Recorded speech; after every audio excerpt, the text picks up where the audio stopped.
From beautiful downtown Sacramento, it's time for Beach Blanket Fort Bingo. Beach Blanket Fort Bingo. Beach Blanket Fort Bingo. Fort Bingo. Spouses gotta show when you really wanna know what's going on. Yeah, yeah, yeah. Beach Blanket Fort Bingo. Fort Bingo. Art and music, golden blue, and your favorite comics too. Grab a spot and settle in, 'cause it's high time we begin. Beach Blanket Fort Bingo Podcast. Yeah, yeah, yeah.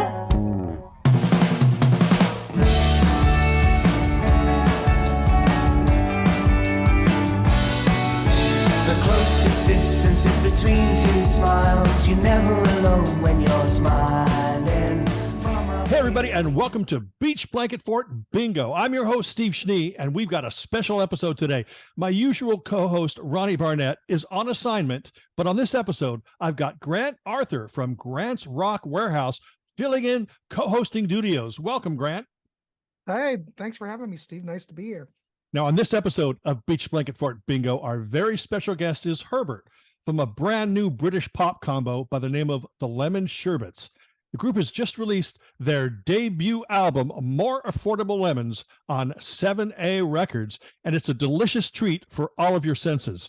With nods to classic 60s pop, power pop, and Baroque pop, this is one of the best debut albums I've heard in years. In fact, it's one of the best albums I've heard in years. If you love the Beatles, the Monkees, Harry Nilsson, the Kinks, and some of the glorious sounds of 70s power pop bands, then this is an album that just might give you faith in modern music again. The Lemon Sherbets More Affordable Lemons is available now, so don't hesitate to get your copy just after watching this episode of Beach Blanket Fort Bingo. So without any further ado, I'd like to introduce you to Herbert and the music of the Lemon Sherbets. Welcome to the Blanket Fort, Herbert.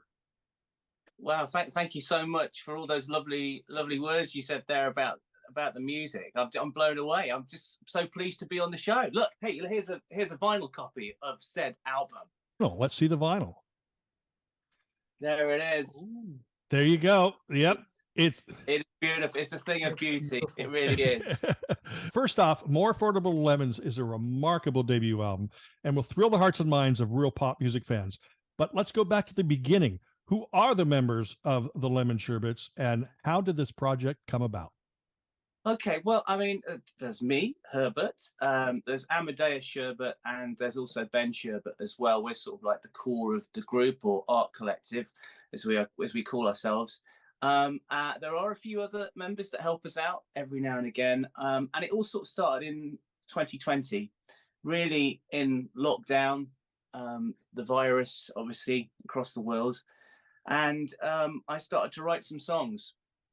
And me and Ben used to work with each other many moons ago at a radio station in the deep and distant past. And I started to send these songs to Ben, and Ben started working on them. And that's kind of how it started, sort of as just a bit of a fun project. And then we decided we're going to get ourselves into a studio and record an EP. So that's kind of where it began. And, you know, we put together this EP, recording studio, in the heart of Sherwood Forest, Robin Hood country, we put it out there, and a couple of songs got played on the BBC over here in the UK, and it was just a great thrill. And yeah, so that's kind of where it began, sort of in the heart of lockdown, and just trying to write some songs, some positive songs, because it was a pretty, tricky time. And I wanted to sort of I'd while away some of my time making something positive during what was not a particularly positive time. Mm-hmm. Well, the album is incredibly focused, yet it offers a great variety of musical styles that work so well together. What musical artist influenced you and the other members of the band? Well, I mean, it's a long old list. I mean, my go-to guys are the Beatles, massive Beatles fan. So obviously, like you say, you can sort of feel that in the album. But I'm a big fan of sort of the Monkees. I love the Kinks. You mentioned the Kinks there, but to Harry Nilsson, and just that kind of positive vibe, and I guess this upbeat sort of like. Because I think a lot of songs at the moment, there's a lot of downbeat tracks out there, normally done by, you know, just a singer with a guitar and things like that, which is all well and fine. But I think that we seem to have lost that sort of bubblegum in our music. And what's wrong with it? I think it's kind of like fun. I mean, you know, we like, there's all kinds of different music. I'd like a bit of yacht rock.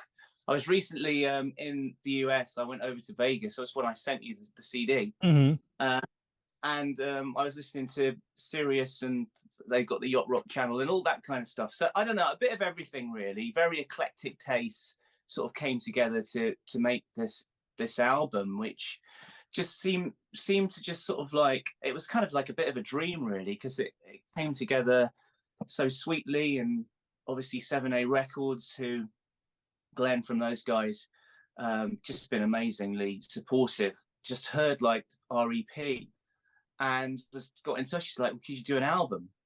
And we were sort of working on a second EP at the time. So I said, well, yeah, I think we could. So I had to write a couple extra tunes because we didn't quite have enough for an album. And yeah, so it's about, well, I just can't believe it myself. I mean, even like that, I still like, even when I hold this in my hand, I'm like, wow, did we really make this happen? It's morning, waking up in a mess. Can't get out of bed, trying to stop this pain in my chest. Without success, I must admit, you are hard to resist. When you walked in the room, I was... Herbert, I have a question. Yeah, sure. What was like your experience prior to this? Were you playing in bands? I mean, you have a day job. I mean, was this just some one-off? Because obviously when we listen to the songs, there you sound very what's the word, Steve? Awesome. They sound awesome, but I mean, you sound accomplished. Oh yeah, What yeah. is really your background? This And the doesn't other sound thing like a debut. It doesn't sound like a debut. And I want to say that I haven't heard anything as refreshing as this as when Jellyfish came out in the early 90s. And that, when I listen to your record, that's kind of what triggers in my mind, but it's very fresh and it just haunts back to a better time and place. But I do want to know, what's the difference between a band and an art collective? Crikey. Well, thank you so much for your kind words. I see XTC behind you. They're a big influence on us. Andy Partridge is a genius, isn't he? Let's face it. Yeah. What's the difference between a band and an art collective? I guess we start there. This is kind of sort of like a multimedia thing, I think. You know, a lot of the actual artwork for the album itself wasn't created by us, but you know, we had a lot of input into that, and I see myself as a sort of a multimedia kind of a guy.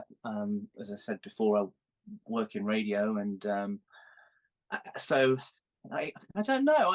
I don't know whether you've ever heard of a group in the UK who are sort of class themselves as sort of art, you know, art rather than it just be about music.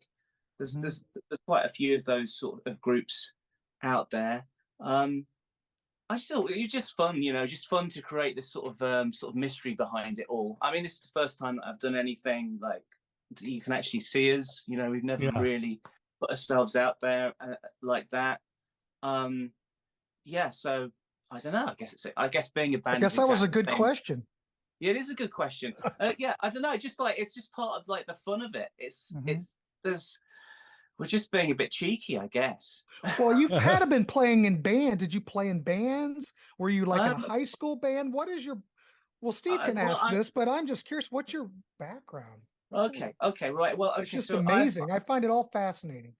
Okay, I've written songs for a long time, and I have been in sort of bands, but we never played live or anything like that. But I've always written songs, and that's kind of like just like a downtime thing, you know. Just you know, I've got 5 minutes. Let's see if I can come up with something. And so I'd never really sort of like decided that you're going to be in a band or do anything, because, you know, time is difficult, you know, to have the time to actually be in a band and actually dedicate your time to that. But I definitely like play music a lot and have been writing since '96. So there's a lot more songs than the songs you've heard, and they're all sort of like similar kinds of things, you know.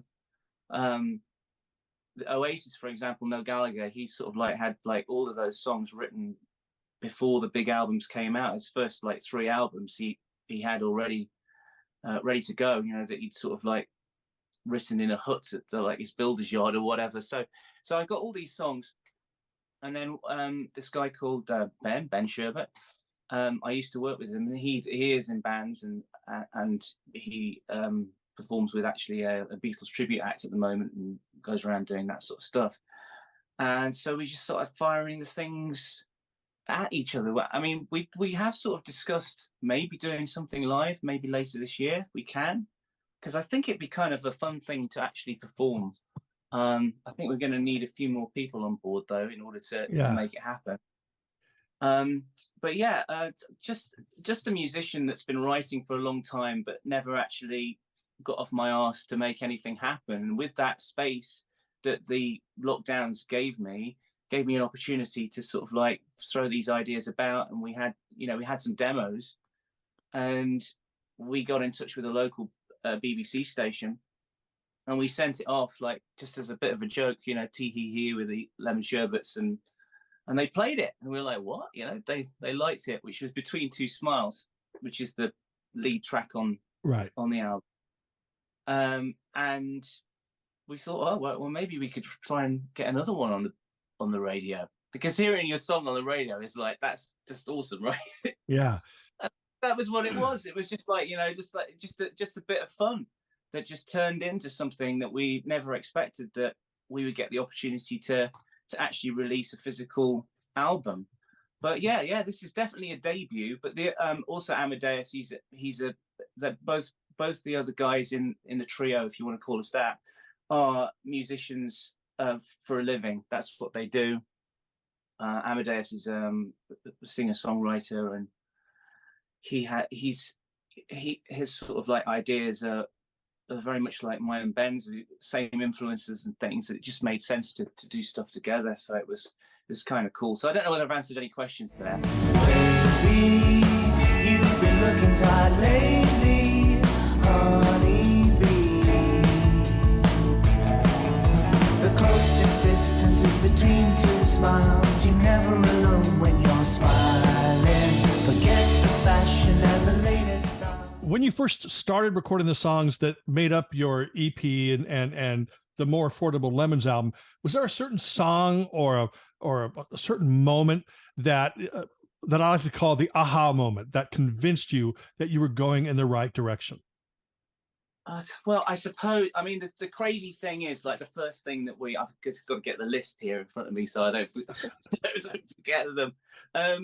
The moment with Between Two Smiles just seemed to just like happen like magically. It was really weird. And that was the song that made us, you know, actually do more. So it was just me and a guitar. I'll send you the demo. Absolutely. And it's kind of like it was just nice. But then I sent it to Ben, and he sent it back, and like it was just transformed into this beautiful thing that I didn't even realize that it was as nice as it was. And it was when we did that, it was like, oh yeah, well, we should really do something else. You know, we should try and build on this a little bit. And there's some other songs that we worked on at the time that are sort of floating around, you know, that we've got that, you know, I'll send you those as well so you can have a listen to the ones that got away kind of thing. But it was that song. It was like the first one we did, and we thought, well, you know, maybe we can try and do one better than that. But I'm not sure we managed it. I think the first thing we did was probably the best thing we did. Actually, this is an album that I believe, start strong and end strong. There's not a weak track in the bunch. Like here I am, I'm listening to this album, just kind of being blown away track by track. And then you get to something like Inner City Heartbreak, which I absolutely love. To me, that reminds me of the 60s doing the 80s as opposed to the 80s doing the 60s. And I'm thinking, how is it that they keep coming up with these songs? Most bands are spent by the first 3 songs. Inner City Heartbreak was actually the first song that was written, but I wasn't sure whether it was like a Sherbet song, because it's kind of like a bit 80s-esque sort of thing, and I sort of was like playing around with music with another guy who's like a genius, and we because I always like I admit that I'm not like the best like instrumentalist or whatever, I have to have a lot of help from people, but so I was working with this other guy called Eyes on Legs, and he's great, and we sort of like put together like this thing called trying to remember what we've called ourselves now, because it's a silly name, one of those kind of like synth 80s, a redo of the 80s now kind of thing that seems to be big at the moment. So I thought, well, maybe that's kind of like this other project. And then we were sort of putting together the song list, and it was like, well, we need like something, we need like a big end to this. So we kind of like were sort of like Ben wasn't sure whether it was really like a Sherbets thing. We kind of twisted his arm, and so we ended up doing a Sherbets version of it. So there are other like versions of it out there. Well, I say out there, like on my computer.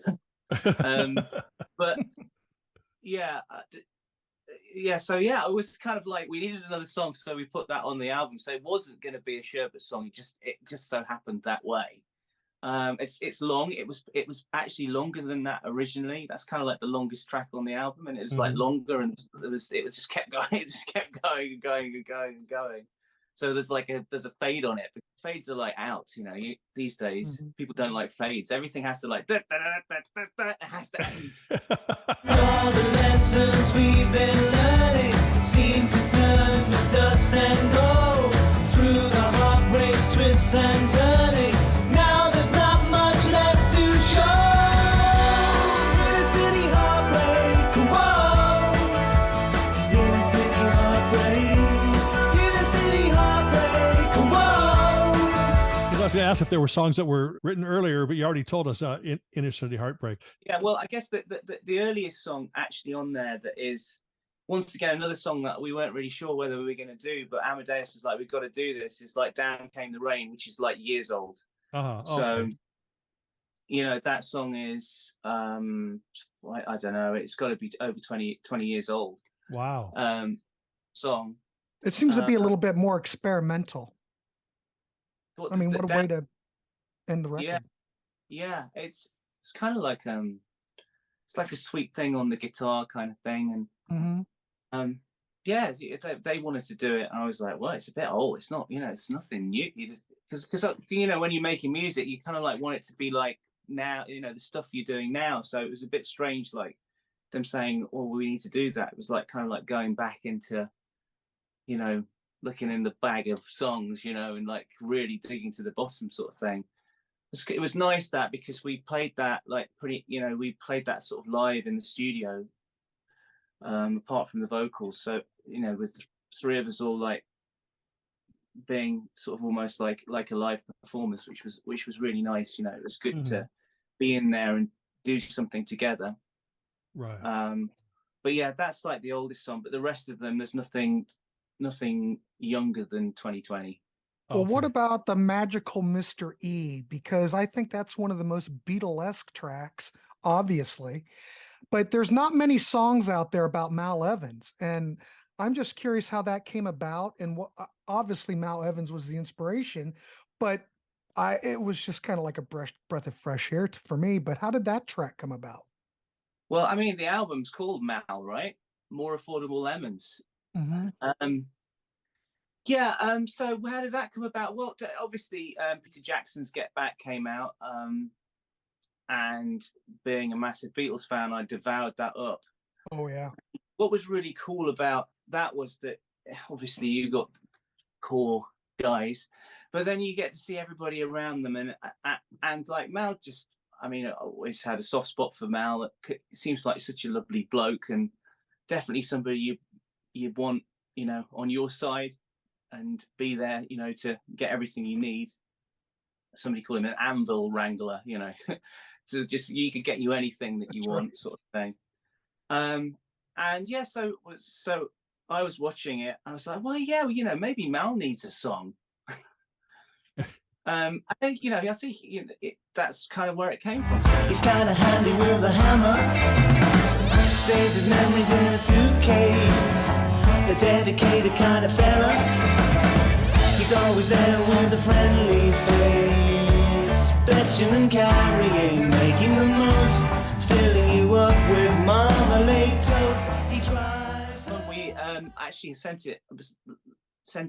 got it to Mal's family, and they seemed to really like it, which was good. So that was nice. Before we released it, we managed a sort of like a go-between person sent it to them, and they really liked it. So that's special. And I know that later on this year there's going to be a book coming out about him. Well, we had no idea that was happening. But Ken, I sort of remember Ken. Is it Ken Womack? So that's it, Ken Womack. He's his book's coming out, and then there's more Mal stuff to follow that. So it's kind of like we sort of captured, because I think there was a lot of love for Mal, particularly on social media and stuff. Yeah. As I said earlier, most albums are pretty top heavy with the hits or the best songs, and they always tend to put those songs up front. Yet, More Affordable Lemons just reveals great song after great song throughout the album. Did you have a lot more songs that were written and recorded for the project? Yeah, there was. Yeah, probably five other songs that sort of we kicked around at the time. I'm just curious how the whole relationship with Glenn and 7A came about, because it just sounds like to me that the stars aligned. Like for some reason, this is just taking off. But how did this happen? The relationship with 7A. Okay, well, I mean, they're amazing, aren't they? I mean, it's all these the old monkeys there together. So what happened was that Glenn set up 7A with a guy called Ian, and for whatever reason they kind of like went their separate ways, and Glenn continued with the record label, which primarily, for those that don't know, reissues Monkeys related material, and they just do great work. Everything they do. The package, I mean, the way that they do it is just amazing. Glenn is a genius. Anyway, so Ian and Glenn sort of went their separate ways, and they kind of like met up again over a coffee.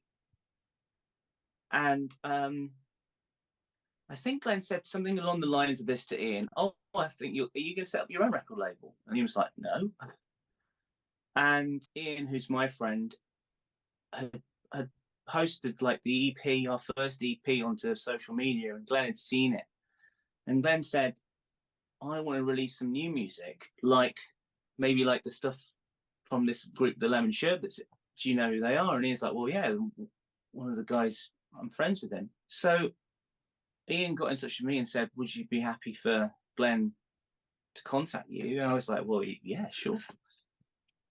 So Glenn got in touch and he said, "I really like the songs and I want to release an album." I was like, "What, really?"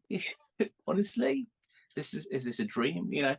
I said, "Well, yeah, we'd love to do that. That'd be amazing." So that's sort of like the core of it. I said, obviously we needed 2 extra songs. We wrote a couple of extra songs, and we went into the studio now this time knowing that it was going to be on a record, which is kind of like a little bit more daunting. It's like, oh my goodness, this is actually going to be on vinyl. He said it's going to be yellow vinyl. So what, really?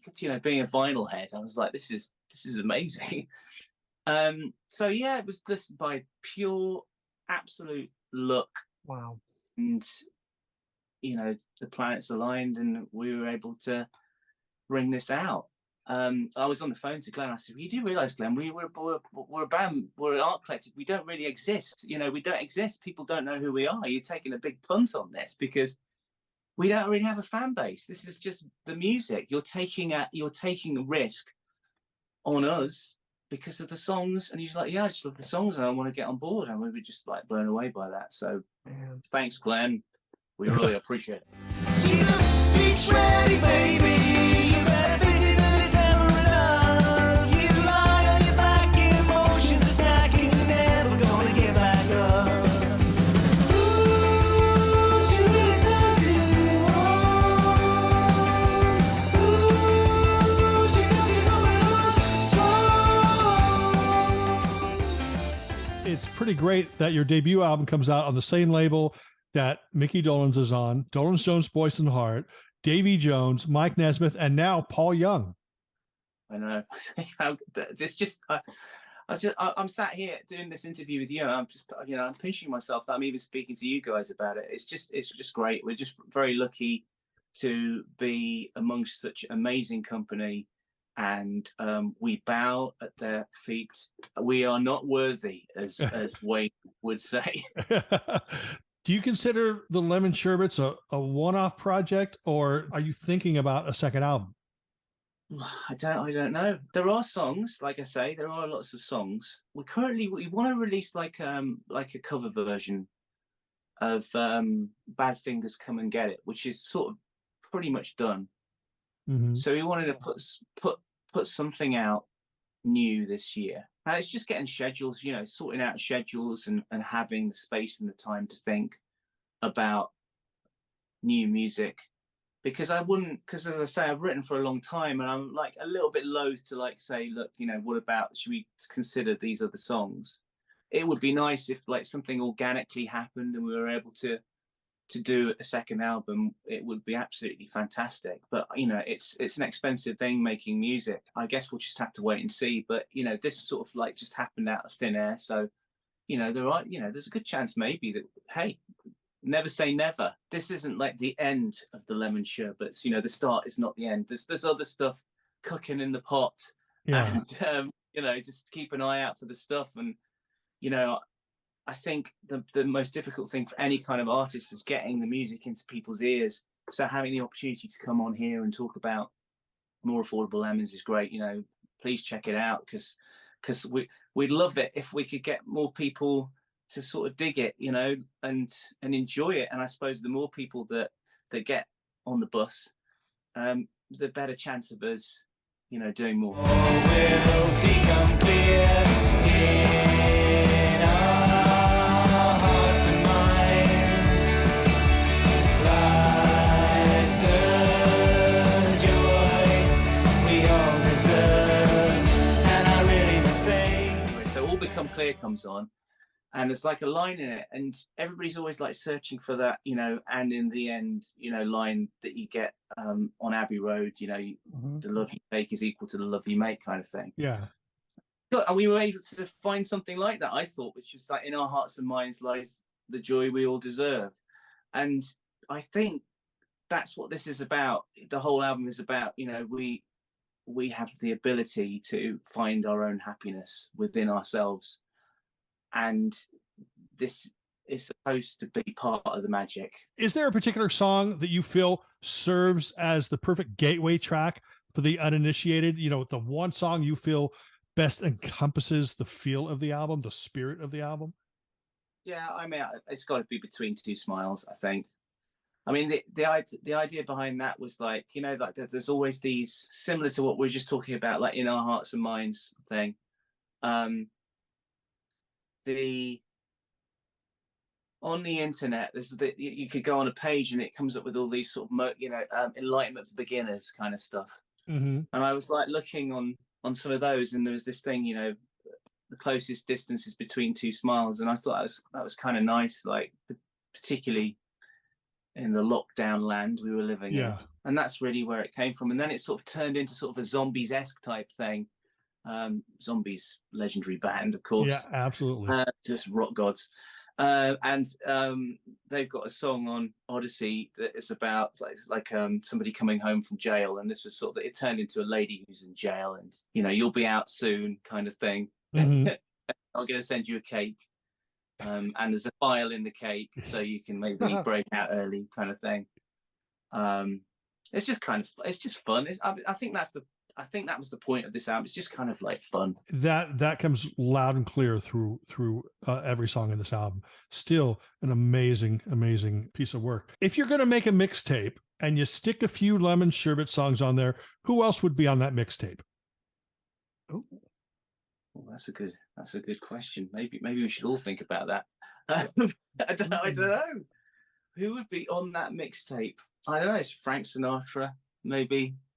Mhm. Something from Frank would be good. I don't know. I think it's eclectic, isn't it? I think it could be anything really. I mean, I think there'd be a Beatles track on there, but I don't know which one. I'd make Martha My Dear would kind of sit nicely next to maybe Why Don't You Pass It On or something.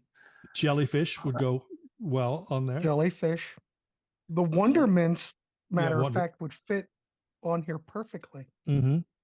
The Flaming Groovies could we Oh, potentially? absolutely. We could put the Groovies on here. If you're going to make a mixtape with the Lemon Sherbets, you also have to put something from 7A. So pull I Remember the Feeling by Dolan Jones, Boyce and Hart. That would be perfect. That'd be great. That would be great. Me and Magdalene is a great Monkey song. That's Yeah. so beautiful. Mm-hmm. Everything lost will be recovered, huh? So it's just beautiful. Absolutely. I think we'd hold our own on a mixtape. Yeah, actually, to be honest, anybody to put us on a mixtape, like a proper cassette mixtape, like the old school days, that would be so cool. We want to go all analog on this, Herbert, so we will be putting it on cassette.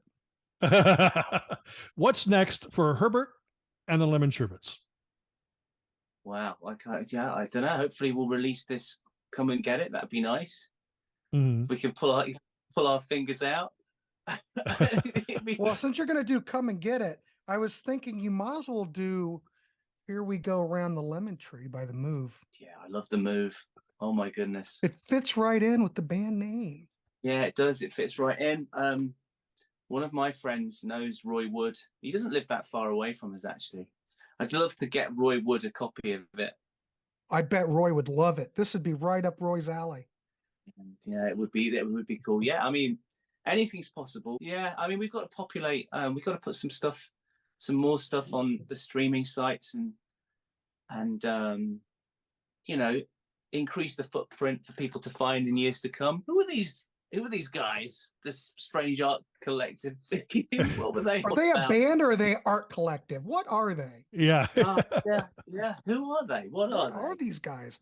Well, it's kind of like the Residents. Are they a band or an art collective? There you go. That's it. Who knows? Yeah. Who knows? That's the magic of this. We to write our own story here. Bomb Napoleon, they made a fool of everyone with fake cream pies between the eyes. The wallpaper's incredible, but that's so old hat. But you know that Bomb Napoleon, they tried to stop the setting sun with ropes and wire. Well, anyway, that's it with this episode of Beach Blanket Fort Bingo. I'd like to thank my guest co-host, Grant Arthur, for hanging out and talking about the Lemon Sherbets. Speaking about the Lemon Sherbets, special gratitude goes to Herbert right here from the Lemon Sherbets, and their fabulous new album called More Affordable Lemons is available now on 7A Records. And now it's about time for you to stop this show and go buy this online or go hang out at your local record store and demand that they order it. We'd like to thank all of you for watching, and we'll see you next time on Beach Blanket Fort Bingo. Goodbye, everybody. The closest distance is between